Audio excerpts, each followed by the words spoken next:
lidhje ka askushi me parashevisi Makun njëherë?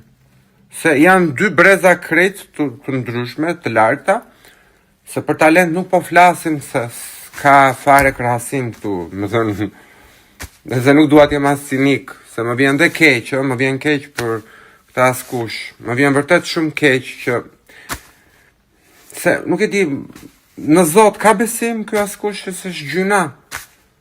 Është nuk e di, është mëkat. Të flasësh për dikë në gjendjen e parashevisi Makut, me këtë fjalor, më vjen shumë keq. Jam shumë i prekur, sepse ka 1001 halle parashevisi Maku. Të dëgjoj dhe këtë. Nuk e di domethënë. Nuk di. Për ndjekësit, është totalisht një mashtrim. Unë jam i bindur, i kam parë reagimet. Të lutem mos e shani këtë askushen. Lëreni në botën e saj, se gjuna, domethënë, unë mendoj që duhet kemi besim të Zotit dhe ti falim këta. Kur vjen puna te kana.